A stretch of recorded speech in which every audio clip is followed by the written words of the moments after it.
Yeah. So we've added these two histograms. Or sorry, we've added one histogram chart, and they depend, and it depends on this histogram and this histogram. Okay? Histogram data, rather. Set of histogram data, which are each for a different subset of the population. Okay, that's great. That's good. Things are fine. But suppose I want this to be updated all through the simulation. How would I do that? An event. Boy, that's good. Thank you very much. That's really excellent. I'm very pleased to hear how quickly that came. So we add an event.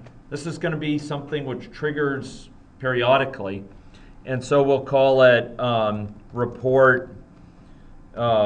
Report cumulative infection count histogram, something like that. Report for cumulative infection count histogram. Great. Okay, is this going to be a thing that occurs once or many times?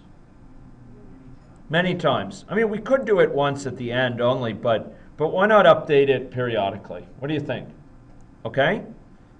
Okay, now, so we added this event, we said it's cyclic, and we just used the standard things. By the way, ladies and gentlemen, one thing I'm seeing over and over and over again, and this is something I wish Vanatoli could hear, it's very important. I'm seeing it again in my students, and I'm worried about it a little bit. And it makes me think I need to be more prominent in my injunctions and my warnings about this. One of the things I'm seeing here, and I'm seeing in other boot camps, and I'm seeing among my students back home, the phalanx of Dylans, for example, in my lab, is I'm seeing a recurrent set of problems associated with the model time units, okay? And the key issue here is that, and let me give you the key prophylactic advice. When you start a model, please try to take extra care giving it a set of time units immediately, okay? I know I haven't been that great doing it, but it's leading to all sorts of ripple through problems. Let me give it a scenario. Suppose that initially you start the model. What are its default time units? Can anyone tell me? Seconds. Seconds. Okay. Suppose then you start adding a state chart in. Or suppose you start adding charts into your model. What will the default timings be associated with? What time units would those be associated by default? Seconds. So you'll have the chart updating every second. You'll have the if you would set a timeout transition, it'll be, and you'd set it to 10, it'll be 10 what? Seconds. Okay.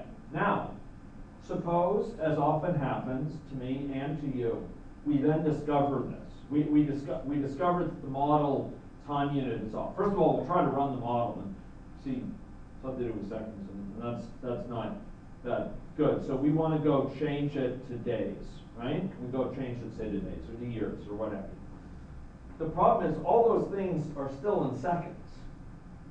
And so we've changed our model maybe to years, be the time unit. And we go, and maybe we even update that state chart to be in things involving years. Great. That's terrific. Sometimes we forget, and it causes all sorts of weird problems, right?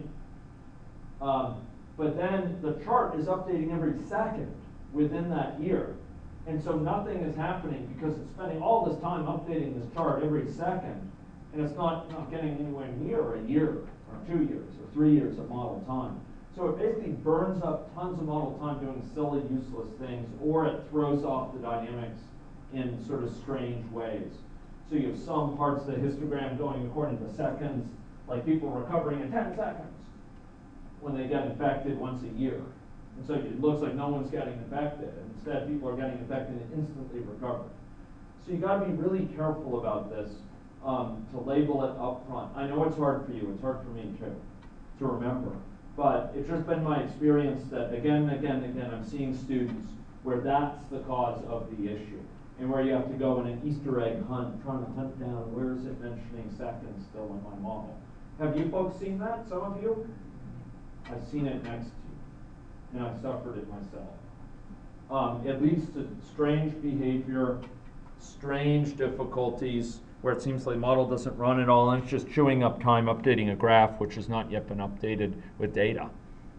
So Anylogic's already fixed some good things associated with that, but you know, I think the full package requires you to be very careful about the model time unit by default.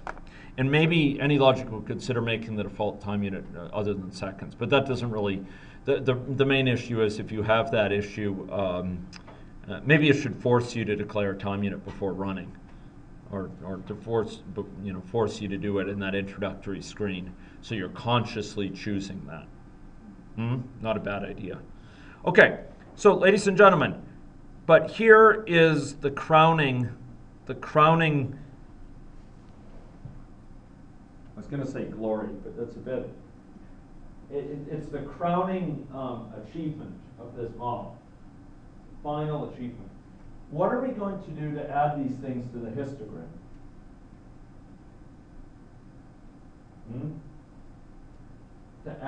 How are we going to add these things into the histogram data for low SES and high SES?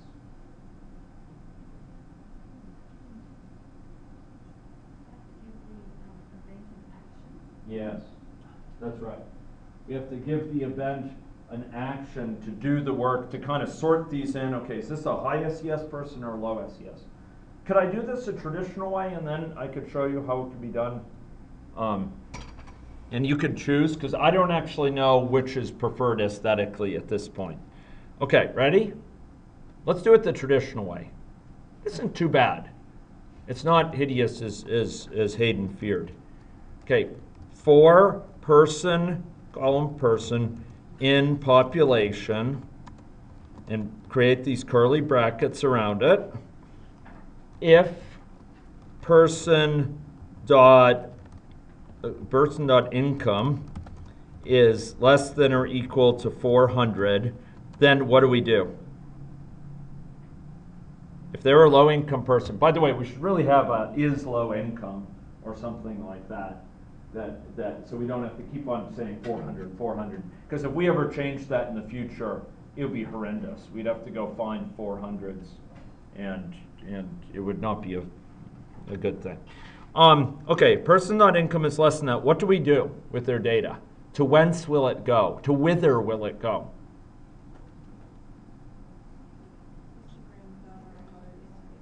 Yeah, for which one? Histogram data.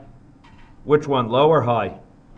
Low. And what do we do with this data? If you have a histogram data object, this is one of the things we're trying to get you to remember and to rehearse.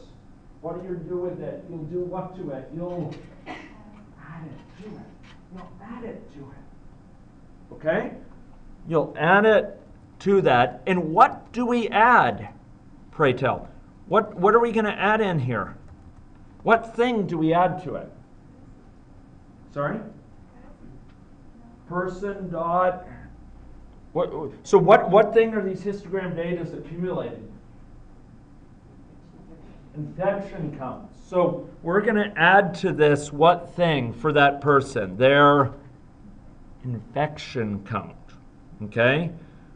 And I think I call it count times infected. Okay?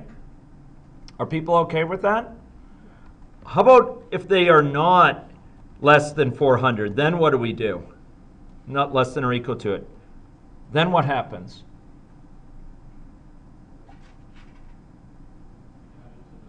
You add it to the high SES. Histogram data high SES dot add.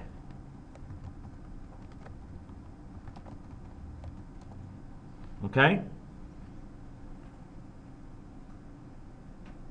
So let me sort of rehearse this. So what's going is, it's going for each person, the population in turn. This is one of the parts Jeff likes.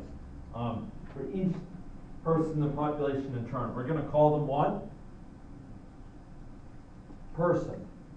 It's like, I'm going to say, you're called person. And, you know, if you're low SES, I'll add you to this histogram, otherwise that one. You're going to be called person. And I'm going to say, person, are your income, is it less than 400? And you're going to say, hopefully no. And I'll add you to the high SES populations. I'm going to add your count of times affected to this histogram. But there's one thing we're forgetting here. There's one thing we're forgetting. Does anyone? Okay, so it's actually, we need to clear it out before this, because we don't want it to just keep on accumulating more and more and more and more and more data. We want it to be showing it separately for this time. And then the next time it gets updated, we want to see it start with the new set of data. We don't want to carry the baggage of the old data around. So what are we going to do to those histograms? We're going to the histogram data, we're going to clear them. And I think it's called, it's not called clear, it's called, reset, is it? Yep. Reset, thank you. Thank you. Reset. Oop, reset. Okay, there we go. And do the same to the low. Okay, you have to be very careful with cut and paste, because sometimes you forget to modify it. Okay, so first we reset them, and then for each successive person in the population, we say, what's your income? And if their income is low, then we'll add them to this histogram, other to that histogram. And go to the next. Call them person, what's your income? If it's low, they go to this one, otherwise that one. Okay? Yes? You already done all of that in creating a statistic. Can't you just assign that statistic here? Sorry? You already done all of this check of saying if income is less than this, yeah, then add that to a statistic. Yeah, no, we can't do that here. Because that statistic is summing up across the entire population. What are we adding into these histograms? We're adding the number of infection counts for particular people, for each person in turn. So this histogram is not going to be showing us aggregates across the whole population. It's going to be showing us a histogram for individuals sort of associated with, you know, for different individuals in the population, how many of infection counts in this category, in that category, in that category. Whereas the statistic we defined earlier was summing up across all individuals. Does that make sense? Yeah. It's a good question, but you're absolutely right that we have this person income less than. Really it should say if person dot is low income or something like that. That would be cleaner. Okay, so can we run this, folks? Is that okay? Yeah. Yeah. Okay. Now, there's a more modern way to write this using for each, and I can do it, but I actually think it might be a little bit cleaner with this, with if and else, and I don't think we'll cross that bridge. Okay. Sorry. Do you want this up on the big screen? Would that be helpful? Okay, let's try to put it up there. I'm sorry, I should have anticipated this earlier. Okay. Oh, this thing is being, sorry, it's being truculent. Oh gosh. Oh, I know what it is. It's you. Okay. There we go. And let's make it full screen. That's where it is. Are you folks okay with that? So, we start by clearing the two histograms, and then we go through each person in the population.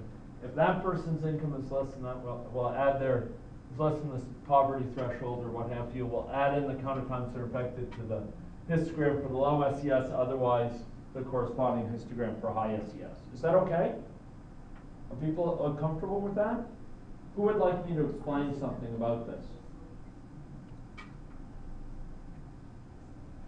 Why do I have semicolons after this? Because it's a command. It's telling it, do this, add this. Yeah?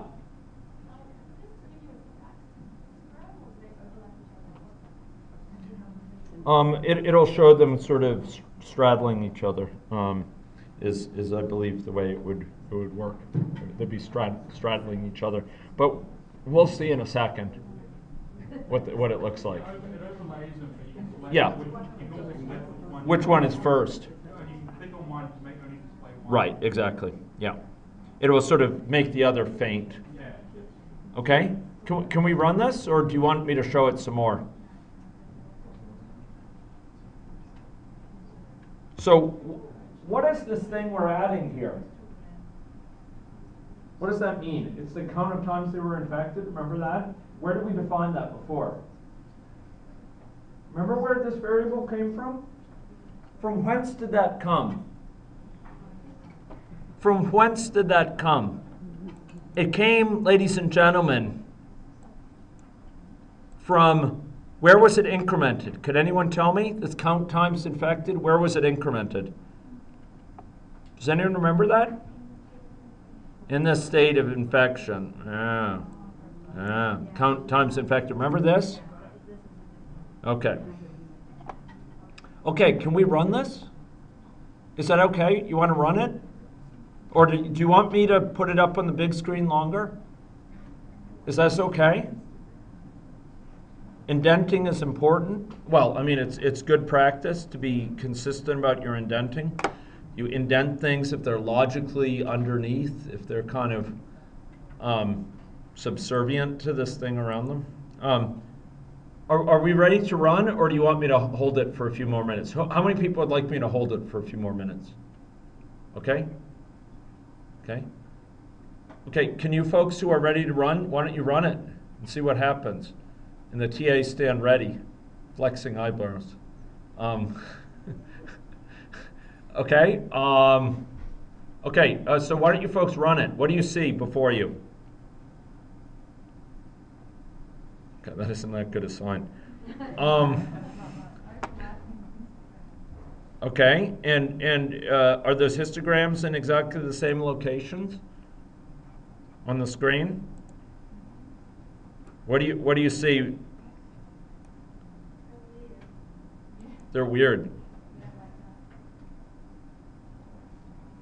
Okay. So what is this telling us?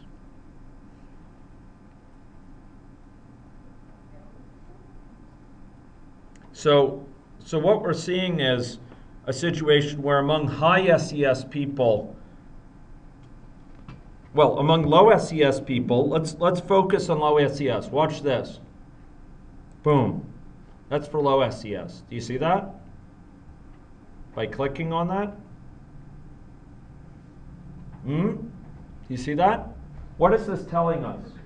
By the end of the simulation, low SES people tend to have cumulative infection counts that are in what rough area? 60 to 100. Roughly normally distributed, right? How about high SES population? What does that look like? Folks? How about high SES? Okay, it shifted to the left is one. There are some up by 80, but it shifted to the left in general, and it is bimodal. You see that? So there's a strong, it's heavily zero-tailed.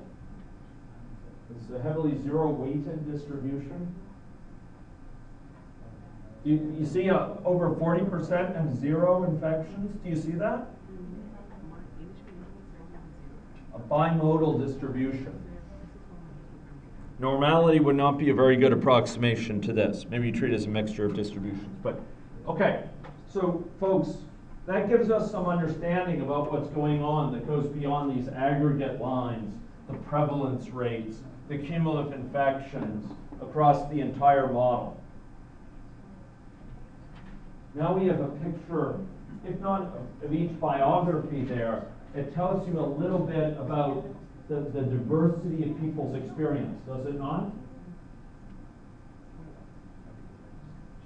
Tells you about the diversity of individual experiences, the stories that lie behind the model within it. Does it not? It does. I want to highlight an important difference here.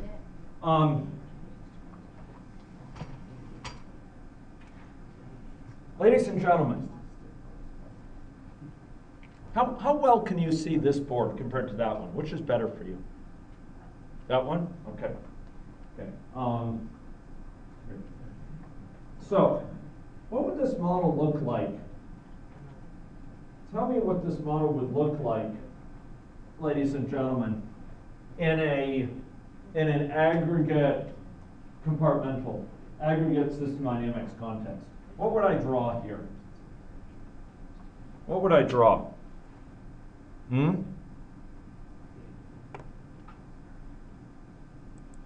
What would I draw here if I wanted to describe this model in an aggregate system dynamics context using similar divisions of the population? I would have what?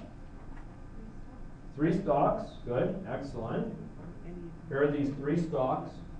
And there'd be flows. So this would be S, I, R. And where would what would be the location of the flows? Sorry? S and I, good, and that represents what? Infection, right? And then between I to R and R to S, right? We could draw that in a nice little model, and there'd be valves associated with this that sort of set the values, yeah? Just like that, right? Now, that's good. And that would be a worthy model, would it not? Of infection spread. And this flow here will be affected both by the number of infectives and the number of susceptibles, as well as some other parameters, involving contact rate and transmissibility, so the probability of transmission given a discordant contact between the susceptible and infective. So great stuff, great stuff. But what is lacking from here? What does a model like this give you? What comes out of a model like this? Well, it's a dynamic model, is it not? It is. It's a fine dynamic model, one from which tremendous insights have been gained over the years. Since about 1927 or 28 for Kermick and McKendrick, but even earlier in the teens, almost 100 years ago, for Ross, working, I think, in malaria, if I'm not mistaken. And what would come out? Well, would it be over time? Yeah. And so we might have some, so this would be time here, and you might have some graphs of number of people, say, infected over time, right? And if I had multiple colors of this, I could draw the S and the R. Okay. But fair enough, that's good. But what is lacking here, folks, is some notion of the biography, some notion of the history, some notion of the diversity of personal experiences. Because, ladies and gentlemen, while you can ask the question at a meaningful level, are the folks infected at this time the same as the folks infected at this time? Is it the same basic folks, same basic subset of the population being infected again? Or is it pretty much the infection is spread across the population? With a model like that, you can't really get a good answer in general. You're not going to be able to sort of tease that out. There's certain, with enough machinations, we have some published work about how you could elicit some understanding about this, but by and large, that's for kind of more specialized cases. You're not going to be able to answer the question, are these folks the same as those folks? Because it doesn't track folks. It doesn't track particular people. It doesn't say whether this is the same set of frequent flyers going back and forth again and again and again here, which is a frequent experience in healthcare. With hot spotting, you get the same folks sometimes coming back, perhaps mental health cases, perhaps multiple comorbidities, the same folks.